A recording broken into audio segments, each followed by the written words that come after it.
नमस्कार। Justice for Nirbhaya में आप सबों का स्वागत है। और आज हम जस्टिस फॉर निर्भया में बात पप्पू यादव के उस खुलासे की करने जा रहे हैं जिस खुलासे के सहारे पप्पू यादव निर्भया के न्याय की लड़ाई को कितना मजबूती देगा ये तो वक्त बताएगा, लेकिन बिहार की राजनीति में वो सुनामी लाने की कोशिश जरूर किया है। जिन नामों की चर्चा उन्होंने की है उन नामों का आज की सियासत में पटना से दिल्ली तक उसकी क्या हैसियत है या किस आधार पर वो आज की राजनीति में बना हुआ है, आज हम चर्चा उसी पर करेंगे। वैसे मेरे भाई ने एक नाम छोड़ दिया है और एक नाम क्यों छोड़ा है हम दोनों भाई समझते हैं। कुछ रिश्ता ही ऐसा है, भाई हमारे रिश्ता निभाने में बड़ी माहिर आदमी है, इसलिए नाम छोड़े हैं। हम उस नाम को जोड़ देते हैं, समझे। जिस नाम को हमारा भाई छोड़ा है हम उस नाम को जोड़ देते हैं, फिर उस पर हम चर्चा करेंगे। जरा सुनिए, कल पप्पू यादव ने फेसबुक के माध्यम से निर्भया के जांच में कई लोगों का नाम शामिल उन्होंने किया है। जरा पहले वो सुन लीजिए, तब हम वो एक नाम जोड़ते हुए इन तीनों के सहारे आज के वर्तमान सियासत में इन तीनों की क्या भूमिका है और किस स्तर के ये लोग खिलाड़ी है चर्चा है। क्योंकि बात निकली है तो दूर तक जानी चाहिए ना। तो जरा, क्योंकि पप्पू यादव जी इससे ज़्यादा आगे नहीं बढ़ सकते, हमको पता है कि वो भी समझते हैं कि उनको चोट कहाँ पर करना है। और एकदम अर्जुन की तरह जो है चिड़िया के आंख पर उन्होंने चोट किया है, ताकि अगर उन पर चोट मारने की कोशिश अगर कहीं से हो रही है तो वो आदमी सतर्क हो जाए। वो अपनी लड़ाई लड़ रहे हैं। चलिए, हम बात पप्पू यादव के उस बयान से कर रहे हैं जिस बयान ने कई चौंकाने वाली चीज़ें तो नहीं, पटना के उस गलियारे को जानने वाले लोगों के लिए यह परिचित नाम है। जरा सुनिए किन नामों की चर्चा इन्होंने की है। नाम नहीं बोलूंगा। बोरिंग रोड के नागेश्वर कॉलोनी में कौन से ऐसे नेता हैं जिसका नाम संजय है, अंतिम नाम नहीं बोलूंगा, जिसका घर खगड़िया है, जिनका ऑफिस में कौन कौन जाता था, उनकी टोटल सीसीटीवी फुटेज की जांच करिए। क्या उसमें मनीष रंजन जाते थे या नहीं?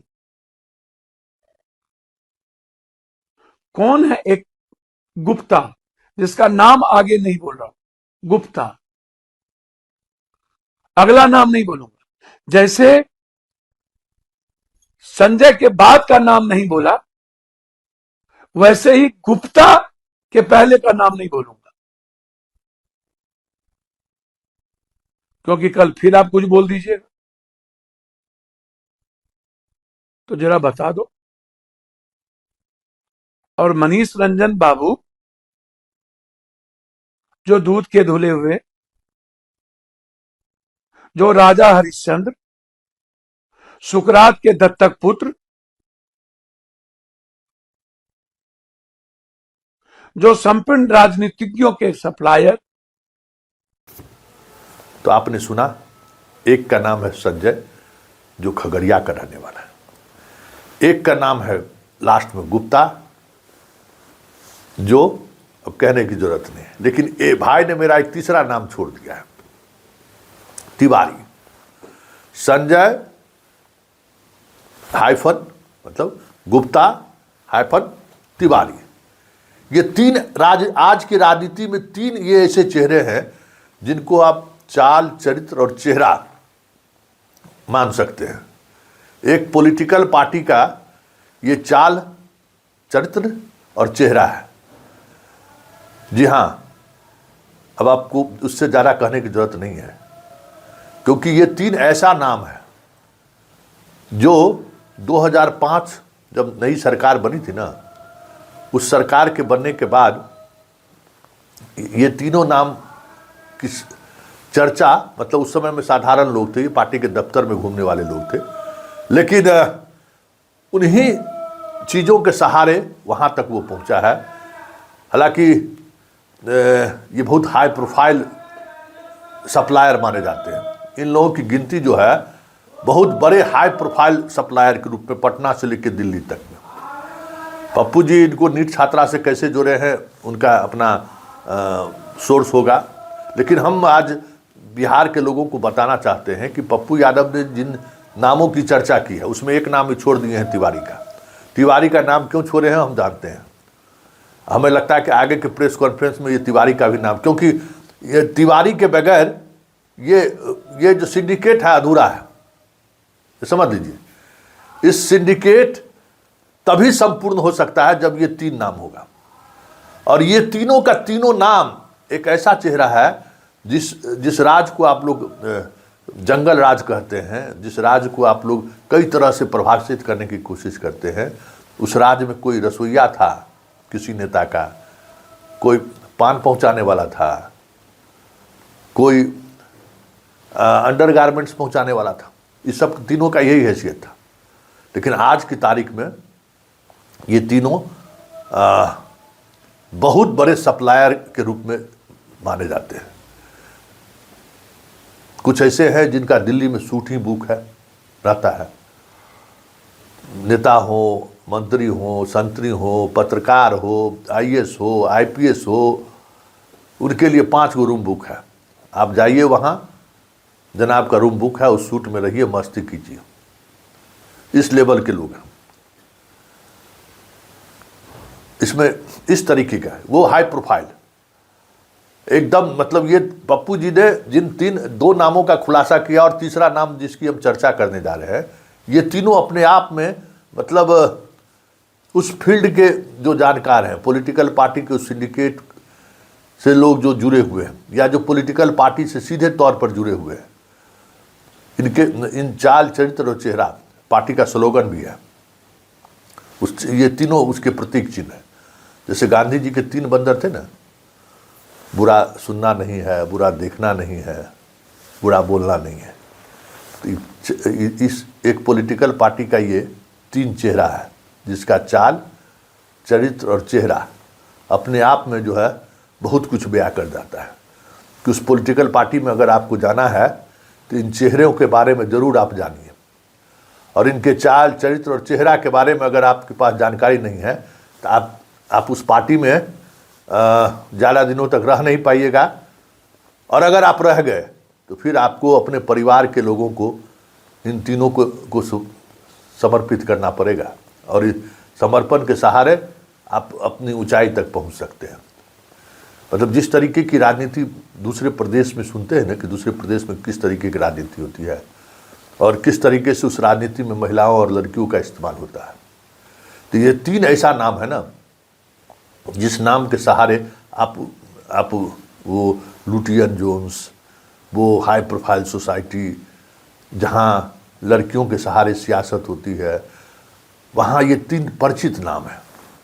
और इस 3 परिचित नाम के सहारे बहुत सारे लोग एमएलए, एमपी, विधायक, मंत्री सब बनते आ रहे हैं। ये एक सीढ़ी है, एक माध्यम है। चाल चरित्र और चेहरा, यही 3 चेहरा है जिसके चाल को आप समझ लीजिए, जिसके चरित्र को समझ लीजिए। यही है, यही चीज़ है। जैसे ही आप इन लोगों के सीढ़ी का सहारा आप लीजिएगा, रातों रात आप उस ऊंचाई पर पहुंच जाइएगा जहां वर्षों से कार्यकर्ता घिस रहा है, पैर घिस रहा है, लेकिन सोच नहीं सकता है वहां पहुंचने को। तो पप्पू यादव के खुलासे में जिन चेहरों की चर्चा हुई है, वो वाकई में बिहार का वो चेहरा है जिसके सहारे आज की तारीख में बिहार में भी और दिल्ली में बैठे लोग में जब कभी ज़रूरत होती है तो ये चेहरा सबसे पहले उनके नज़रों के सामने होते हैं, और फिर आगे कहने की ज़रूरत नहीं है। जो कुछ भी हो रहा है बिहार में बड़े स्तर पर, अब पप्पू जी इसको नीट मामले में कैसे जोड़े हैं वही बता सकते हैं, लेकिन ये चेहरा अपने आप में जो है बहुत ही हाई प्रोफाइल चेहरा है, जो हाई प्रोफाइल सर्किल में इस तरीके की चीज़ें वो पहुंचाया करती है। खैर, जब बात निकली है तो दूर तलक जाएगी। और हम उम्मीद करते हैं कि पप्पू जी ने शुरुआत जिस तरफ उन्होंने इशारा किया है, थोड़ा एक कदम और आगे बढ़ेंगे तो हो सकता है कि जिस वजह से उन्होंने इशारा किया है उस वजह को मजबूती भी मिलेगा और बिहार की राजनीति को समझने में भी, जो बिहार की राजनीति जो सब कुछ साफ सुथरा जो दिखता है ना, यहाँ भाई यहाँ कोई आज की तारीख में कोई ऐसी महिला नहीं है जिसकी पहुंच सीधे सत्ता के गलियारे तक हो, चर्चा जो भी हो जाए, कोई महिला ऐसी नहीं है जो सीधे फाइल उठाए और जाए किसी मंत्री से दस्तखत कराकर चले आए, किसी कद्दावर नेता के आवास पे जाए सीधे, जो मन हो वो आदेश करा के चलाए। ये स्थिति बिहार में अभी भी नहीं है। फिर भी इस तरीके के सिंडिकेट के सहारे बहुत सारे खेल बिहार में भी हो रहा है। चलिए, बेटी निर्भया की न्याय की लड़ाई अपने अपने तरीके से लोग लड़ रहे हैं, लेकिन निर्भया के सहारे जिस तरीके की सियासत साधने की कोशिश हो रही है इन दिनों, निर्भया को कितना न्याय मिलेगा ये तो वक्त बताएगा, लेकिन इतना बात है कि हम सब लोग अपनी अपनी सियासत जरूर साधने की कोशिश में लग गए हैं।